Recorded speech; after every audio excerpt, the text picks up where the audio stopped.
All right. Well, you can't get my camera for some reason, but that's okay. Here we go. All right. So bottom line is, I forgot which one I was on now. Brain fart. We're back. Okay, I'm back. You were there. They had their heels dug in the ground. They weren't taking less than that. Thank you so much, Jim. So sometimes my sellers say, I'm not going to accept a dime less than such and such. And so what that tells me is that a seller does not really understand how this works. And what that means is that I'm going to spend a lot of time, energy, effort, and money marketing a property that even if I get a beautiful offer, your seller might still reject. So you need to listen for those objectives on the front end and make sure that they know that if we bring a ready, willing, and able buyer, we might have it priced at X, but my gut tells me we're going to get offers that are Y. And they may ask for this, and they may ask for that. You've got to weigh your motivation for why you wanted to sell and really see if it's worth holding out for that extra 5,000 or that extra 10 grand to get what you want. When you told me that timing was most important to you, you told me that you had to be in another state by this date. And that means if you are not willing to go below this price, I might not be able to make that happen. Right? I need to push back on them and let them know. But I'm not going to invest money marketing a listing that I know a seller is not going to accept because it's not exactly the price that I have it listed for.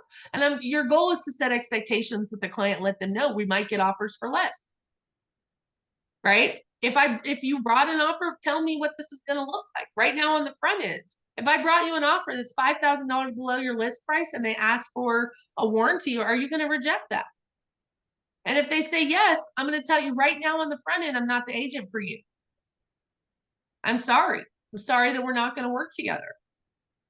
When you fill your pipeline so full with the right people, you're not going to care about letting go of that asshole that doesn't respect you and doesn't listen to you.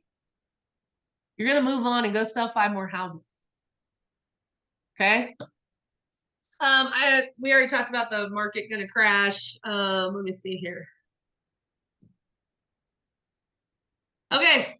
Are there any other objections that you've heard lately? Obviously, with the new changes, the biggest one that I've heard relates to the signing of the buyer broker agreement. And so I would just tell you, you guys have got to get really crystal clear about explaining your options to them, explaining that you want them to feel comfortable signing an agreement, hiring you. What capacity they hire you is up to you, what you're willing to accept. I'm willing to show houses on an address basis only, just for this one house, until we get to know each other, until we meet each other, until we like each other, until I've had a chance to even see if I want to work with you, right? So give people the options, have multiple options for people. You also need to understand that how can you build a relationship with somebody, right? Figure out before you go looking at houses, where is this relationship going to come from? Are you calling them? Are you FaceTiming them? Are you Zooming them? Are you meeting them in person? How are you getting to know them? How are they getting to know you? Because again, before somebody wants to marry you, they've got to date you for a little while.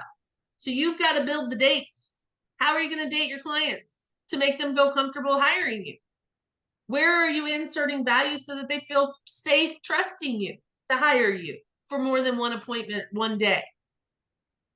Build the relationship. Are there any other objections you're hearing that you want me to cover for you, how I would respond to them, that I didn't cover in that big long list of buyer and seller objections we hear? Let's go back to the steps about isolating an objection. Your first step is to do what? Listen. That's right, Teresa, listen. We are listening for the words they're using. We're listening to how they phrase it. We are reading body language if we're in their presence. We are checking to see what this looks like, what their concerns are. We're listening for the word choice that they use, right? After we listen, we're going to acknowledge, right? We're going to validate how they're feeling. Then we're going to isolate the objection and get it all by itself. Is this the only thing you're worried about? Are there any other concerns that you might have before moving forward? Then we're going to validate again, let them know it's safe. It's okay that you feel this way. I understand. I'm on your team. You and I are working together, right? And then the last step is reframing that Objection. Offering them alternatives, providing solutions. If I could remove this problem, are you ready and do you feel comfortable moving forward? Okay. Does all this make sense? Donna, you said not going into the meeting defeated. That to me sounds like a mindset situation. What do you mean by that? Like you're already going in feeling like they're going to give you a hard time. I'm Don't not. even think of, huh? I'm not.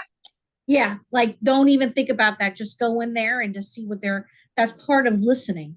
Because if you're worried about them and what their objections are, and that you're already set up that you're going to get a bunch of objections, Yep. which has been my issue. I'm very transparent. I've had to struggle with that. In my past job, I wasn't worried about that because I felt like I was rock star. But like real estate is so different, right? So there's so much pushback, and you come up and people look at you as a used car salesman that you kind of almost take that on sometimes as a new real estate agent, and you don't sometimes get past that. And so when you're going into the interview, or because you're going in on endless interviews, right?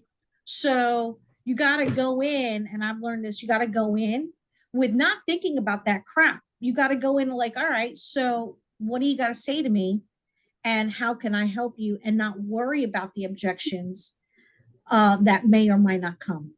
Well, yes. First and foremost, if you remember, I started with knowing your value, you're needed, right? And then I told you that it comes from confidence, comes from competence, right? When you have reviewed scripts, when you've reviewed overcoming objections, you can handle anything they throw at you because you've practiced, you've prepared. You don't go into the meeting feeling defeated because you're going into the meeting confident in what you bring to the table and confident that you can help them. Remember, if I see myself as a helper, then I am less inhibited and less like there's no holdback on what I have to say because I'm not selling you anything. You need me to have a better process, a better experience, right? Right. So if you change your mindset to understand, I am a helper, I have something of value, I have something they need. Most of that is my experience. Most of that is my knowledge. You can overcome the lack of experience with knowledge, with competence. If you go into these meetings confident, knowing that you have something that's going to help them, then you don't need to go into the meeting feeling defeated. You don't need to go into the meeting anticipating any of these objections like you're thinking of.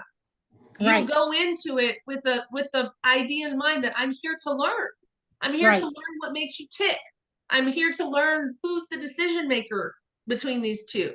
I'm here to learn which one is the fact finder and which one is the emotional buyer, right? I am here in this room to assess who I'm working with and what I need to know how they each tick, right? It's like a service social worker. Yeah, pretty much. I mean, that's a hat I wear too. That's when you said not sales, service. I'm like, that is very true. You're there to evaluate the situation to see what program works for them in your realtor toolbox. Right. Yeah. Well, the thing is the houses will pretty much sell themselves. The house works for them or it doesn't. I don't have to convince somebody to buy a house. They feel it when they walk in the door. When they start placing their furniture, I already know they're interested, right? I want them placing furniture. So I might ask questions. Where would you put your desk in this house? Where would you homeschool your kids? Where's the place where you guys are which room are you gonna make the family room? Can you see yourself living here? Right? Where's the Christmas tree gonna go? Remember, we are selling a lifestyle, not a house. What do people do in their home? You need to get them envisioning that and thinking about that while you're showing the house. It's not the sticks and bricks. It's not the floor plan. It's not even the lot size. It is, how is our people going to live here? Right? How is this going to be for us? You don't have to sell them on the house. The house is going to sell itself. You need to sell them on what it's like living in that community, what it's like living in that city, what it's like living in that town, in that zip code, in that school district. That's all the information they need from you. The house itself, you're going to help them do the homework on, right? But you're not selling them the house. I just was involved in the purchase of the house, right? I helped them navigate that process. But my job is not to sell the house to them. As a matter of fact, the more you try to sell a house, like, this is the dining room, this is the living room, go get a new job. All right. Vanna White needs to retire. They don't need you for that. Okay. I say dumb things to make y'all laugh, to make sure you're still listening to me, just to keep you kind of make sure you're still here. But I'm just telling you, the more salesy you are, the more you're going to turn people off. No one wants to be sold to. They want to know that they've been heard and seen, right? They want to know that you understand how they tick. They want to know that you know them. I know that Sam thinks he's the decision maker, but really Lacey's the decision maker, right? But she lets him think that he's in charge, right? I want to know that Sam is the fact finder, and I need to show him the data. I need to show him the statistics. And then once he's on board and he's seen all that and he's comfortable, Lacey's going to fall in love with whatever house she loves, whatever house blows her skirt up. And she's not going to think about all the business side of it, right? She has to feel it. You've got to get to know your clients that way. Which one of you is the decision maker here? Which one of you wears the pants in the family, right? Don't start a war on your buyer consultation, but I'm just saying it starts conversations sometimes, right? Tell me how you guys make decisions together. At my buyer consultation, I want to know, does one of you make the decisions, the other one just gets on board? Do you guys mull it over and talk about it together? Do you pray over it together? How do you guys make decisions together as a team? That's a very important question to ask at the beginning of your consultations. Don't be afraid to ask your sellers that too. Because what happens on the sell side, when you actually have a seller, is that they get an offer and now you don't know who the decision maker is because you didn't ask your sellers. And the person who was the decision maker when you bought the house is not the same now, or something in the dynamic has changed. So don't be afraid to ask, how do you guys make decisions together as a team? What does this look like in your house? Because I want to know, what do you each need to make the decision? Right? We have to morph ourselves and be malleable to who we're working with on a constant basis, right? It's almost like in Runaway Bride where she doesn't know how she likes her eggs because she's just trying to please everybody else, right? There's certain things in your business that are non-negotiable for you, and this is how you like it, and this is how you want it done. And certain things that you are going to take control over, because you being in control over it means that there's less chance of damage happening later. And then there's other things that you're going to say, it doesn't really matter to me, right? But knowing is going to help me navigate, right? I don't care how they make the decision. What's going to be the best way to get a win with them, right? Them being seen and heard is how you're going to build a relationship with them. Care about them. See the future. You can build trust and rapport by showing houses with clients when, for example, it's on a busy street. Most agents would not address it because they don't want to draw attention to something that could cost them the sale. A good agent is going to say, talk to me about how you feel about the noise outside. Does this bother you? I had a client once that lived under the L in Chicago. It didn't bother them at all. It was fine. But I had to ask them, if you change jobs and you get relocated and you ask me to come sell this house a year from now, am I going to have a hard time selling it to somebody else? Yes. Because the traffic noise is too much for some other people, right? What I did is demonstrate to them that I'm not here just for this sale. I'm your realtor for life. I want to be invited to your Christmas party. I want to come to your baby showers. I want to come to your kids' graduation.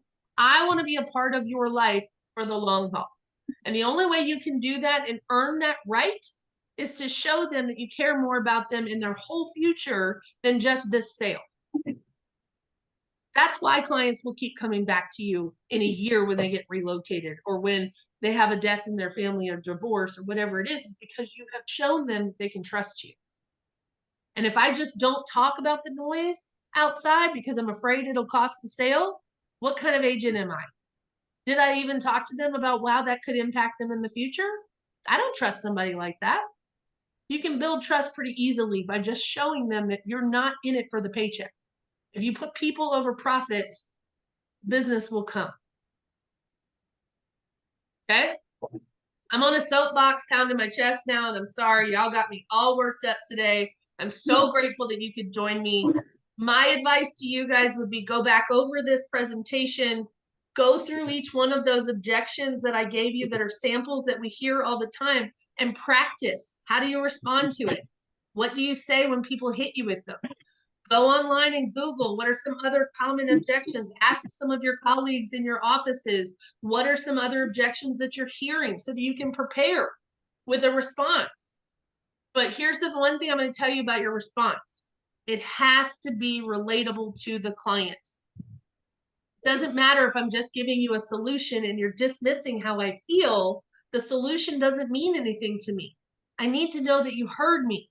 I need to know that you understand why this is a concern. I need you to understand that the solution has to overcome what my feeling is.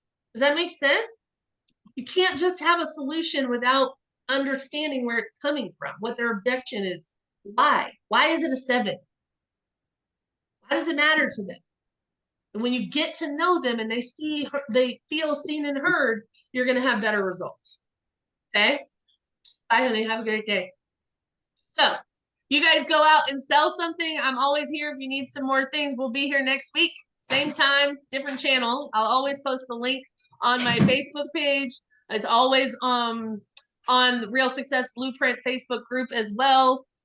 Teresa, did you have a question for me? Yeah, the Google Drive, when I click that link that was posted in the chat, it's asking for a request. So Oh, well, let me manage the Just settings for you. Thank you for telling FYI. me that.